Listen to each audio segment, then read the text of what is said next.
So Tim Steidten has departed West Ham officially. It's been the worst kept secret for quite some time. He's been on his way out since October, quite frankly. But as somebody that has been accused of having a vendetta against him and attacking him even, you might be forgiven for thinking I'd be pleased about this latest turn of events. Truth of the matter is that I'm just not pleased about it at all. I think I don't think it's disastrous for a club, but I don't think it reflects very, very well on the club at all. And I think it probably brings up more questions than answers. This is one of the sort of videos I hate doing because it's nuanced. There are both parties at fault here, and it's the usual thing is take one side or another. And I'm not. I think both sides have done things wrong and both sides have done things right. Let's just get to where it is. So basically, what's happened is he's departed today. Officially, he's left. He's literally flown out the country today, and Macaulay has taken over. Carl Macaulay has taken over his responsibilities. Carl Macaulay, of course, is Graham Potter's right-hand man, who was the data analyst, chief data analyst at Chelsea. Been with Potter at Brighton, at Swansea, at obviously Chelsea, at Ostersund's. He's been with him his whole career, basically. He's now become head of recruitment, which is a first for him. Head of recruitment is a first for him because he did the data analytics, and at Brighton it was, I think it was Paul Winstanley who actually did the recruitment, all overseen by Dan Ashworth. So this is, in many respects, much like Steidten. This is a step up. Steidten was never director of football over by Leverkusen, as of course you know. Now, the club have immediately come under stick and under criticism because a report has come out saying that Steidten over the last few days has had, or actually the last 2 weeks, has had his IT privileges taken away. I think he's basically, reading between the lines, his passwords have stopped working and stuff like that. He's not been able to get into the West Ham system. Now, the club are being called all sorts of names like crass, and I'll criticise the club in a minute, by the way. We'll get to that. But not on this. Not on this point, and I'll tell you why. Cast your mind back to when Huselos and Pellegrini were at West Ham. We didn't have a scouting department. If you've been watching this channel a long time, you might remember that time I did a video where I was taking a mickey, really, reading out an advert that was West Ham advertising for a part-time scout, and I don't think there was even any wage involved or anything like that. It was the very lowest of the low when we had our scouting. If you remember, David Moyes came in and asked where the data was for all the players, and there wasn't any. There wasn't any data for players because what had happened was Huselos and Pellegrini had run a paper-based system. And as far as we knew, when Huselos, who was our former director of football, left, the story was, allegedly, that he'd taken all, it's scarpered. It's taken off with basically all the file, the clipboard, whatever it might have been, all the players that they were scouting that should have been compiling a dossier for West Ham, because really they were West Ham employees at the time. They took them with them. We had none. We had no scouting. You've got to learn your lesson. So I don't actually blame West Ham, bearing in mind that's happened, bearing in mind we've introduced a more sort of, listen, I don't think our recruitment or our data analytics is anywhere near somebody like Aston Villa. I've already mentioned before, Aston Villa got a team of 20-odd people doing this stuff. But we have progressed. We have a data system, we have a digital system, a computer-based system. And because we've seen this sort of stuff happen before, I guess we were quite right to remove those responsibilities. Did the way we get rid of Tim Steidten, was that very well done? No, but this is West Ham. Look at how we got rid of Lopetegui. We're not very good at this stuff. We can be quite classless in the way that we act, but I don't blame the club for this. Tim Steidten, as we understand it, is pretty annoyed with the reputation that he got at West Ham, because one of the reasons being given for firing him was the fact that he didn't get on with Lopetegui or David Moyes, which looks a little bit hypocritical now on the club's side, because they got rid of both David Moyes and Lopetegui. So clearly there were people at the club who also didn't get on with him. Look, Lopetegui could have an argument on his own in a telephone box, quite frankly, couldn't he? So there's people watching this game. What's a telephone box? My daughter asked, by the way, relatively recently. My daughter, I said, what's that? It was a telephone box. There you go.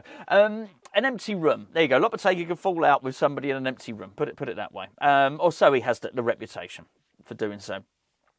I think with that in mind, to say that Tim Steidten didn't get on with them, but I do understand their concerns. Is it a sacking offence? I don't know. I think more of the stick being used to beat Tim Steidten has more been that his failure of transfers, and in particular recent transfers. Tim Steidten's come out fighting on this a little bit, and I sort of do appreciate that, because what Steidten has we would like it to be known, as he said this directly, no, but people who would speak on his behalf have certainly indicated that he only ever got 2 players that he really truly wanted, his first choice.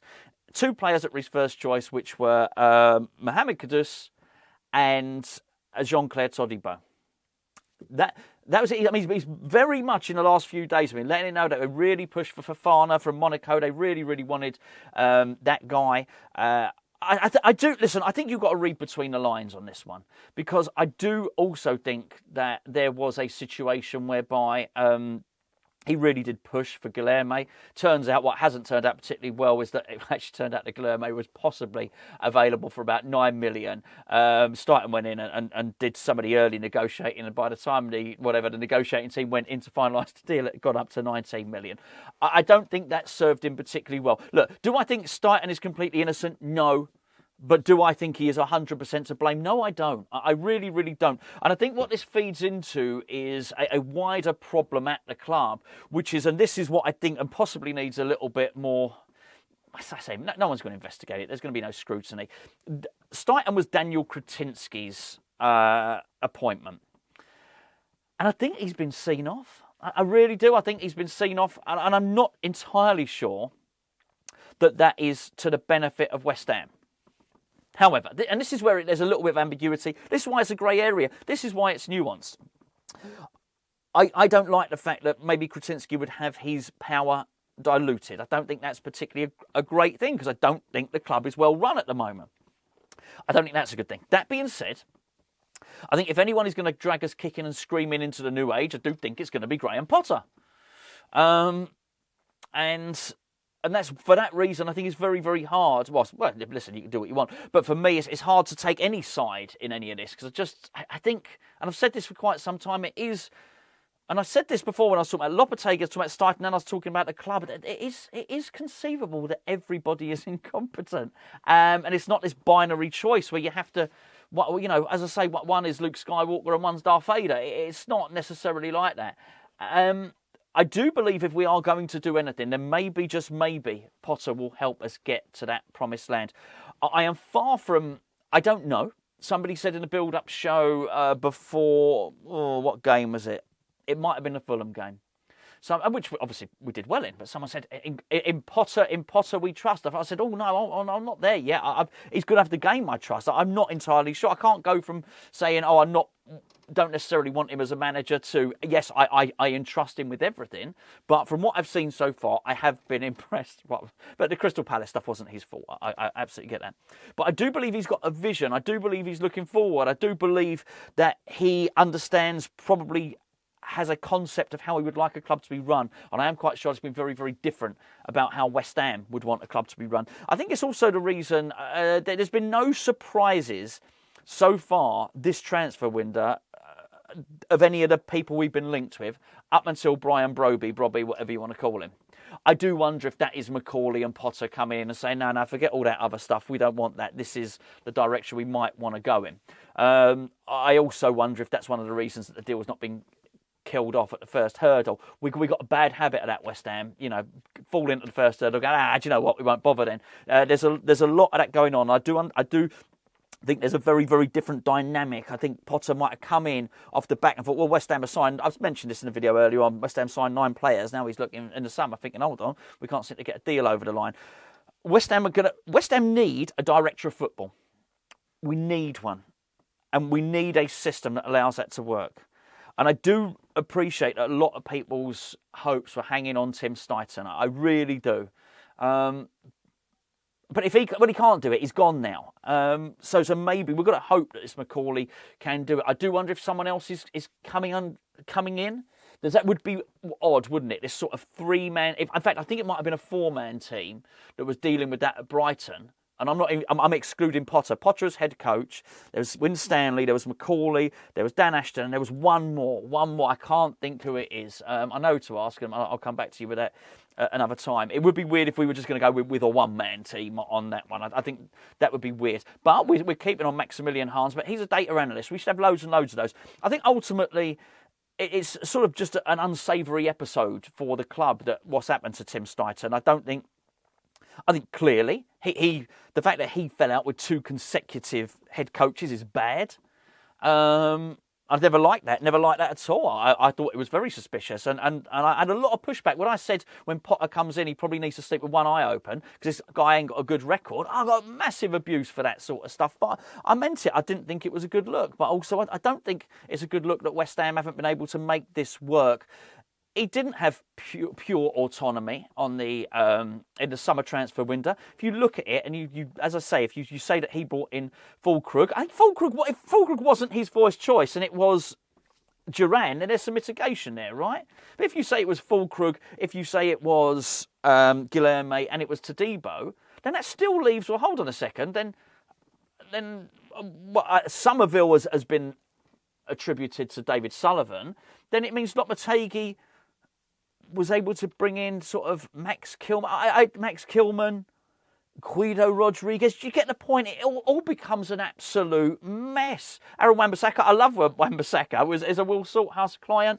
It's so ambiguous. Somebody said to me recently, I never want Will Salthouse to bring a player into West Ham. And what, no Wan-Bissaka? I don't know. There's good and bad in everything. I think the whole thing's a mess, and I would just like us to have a proper structure that wasn't led necessarily by the board. It was led by football experts. It wasn't led by agents. There was a set number of people, regular people, to do the negotiating, to do the talent spotting, to do the data analytics, to oversee everything. We are a mess, an absolute mess. And that's really coming back to my point, as a few people say, I bet you're pleased Tim Steidten's leaving. No, because I don't see anything to rejoice here. Doesn't mean I want him to stay, but it is unedifying, and it is not. I don't think it's a particularly good chapter in the club's history. There you go. Anyway, that's all I've got to say to that. And I'm trying to hurry it up. If you think I've been speaking quickly, I have. I ordered a curry. It's been delivered to my door. I'm going to get this uploaded, pick a thumbnail, and then leave you lovely lot to chat in the comments. I'll catch up with you tomorrow.